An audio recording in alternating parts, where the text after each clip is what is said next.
Well, I'll show you what I was up to today. I was canning meat again, but I was canning pork roast. Okay, I should explain how this comes about.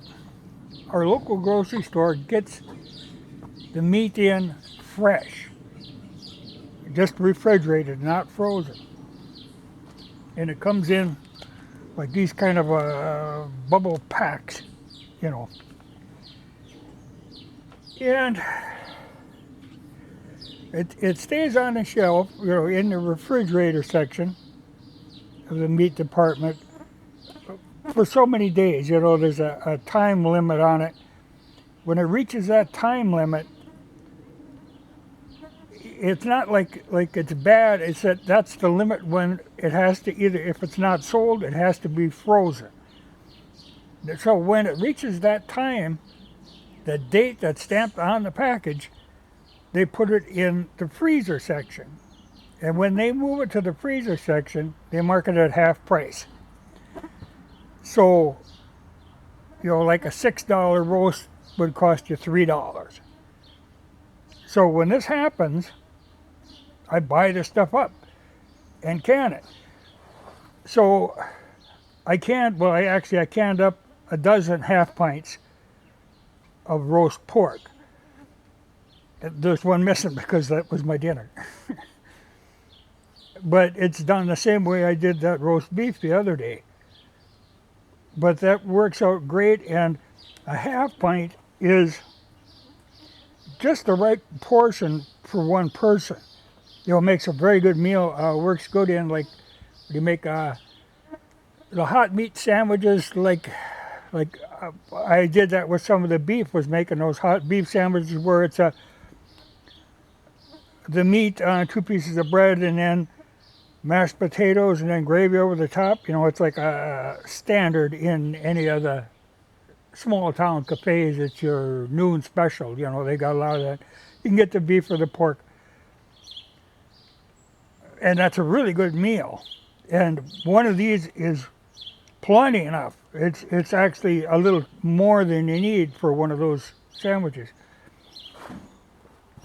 But I made up, like I say, a dozen half pints.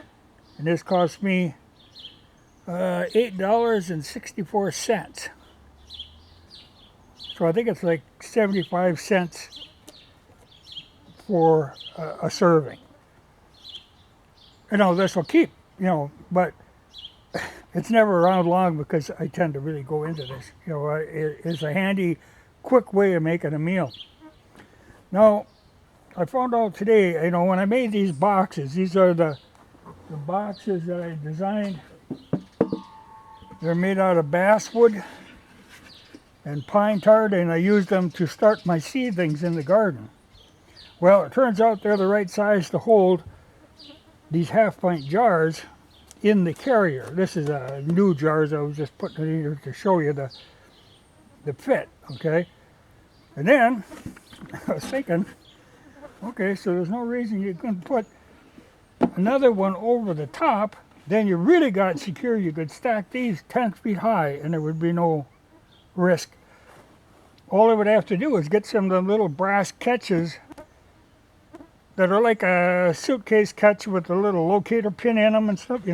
Put them one way one side, the other way the other side. Then I could use these things for seedlings in spring and food storage in fall and winter. So I think I have to make more of these. But that's they're made out of basswood and then the pine tar on them.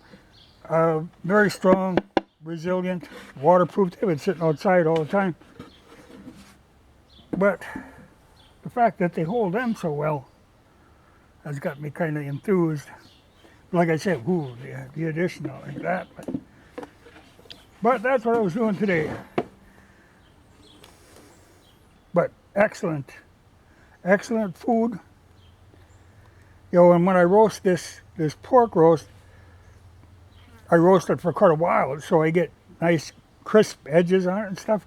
And then it doesn't matter. You could put a tennis ball in a pressure cooker, and it's going to come out tender.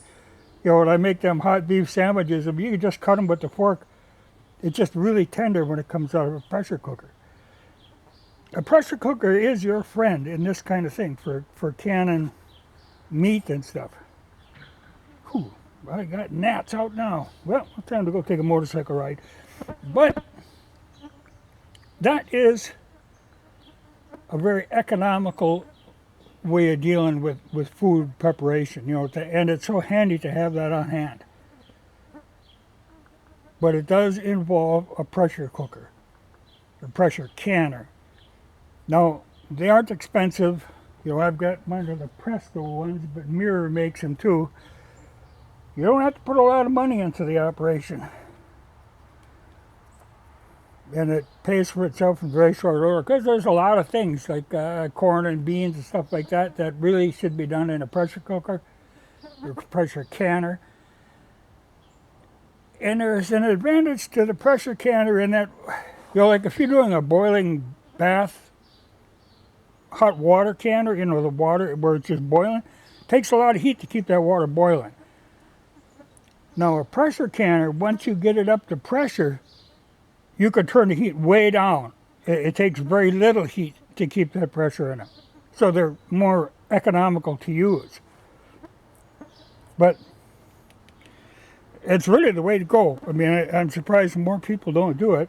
But especially when you can get that meat at half price, that's just a terrific bargain. I had to explain that to the guy in the hardware store. You know, evidently he doesn't think I look like the kind of person who's making jam.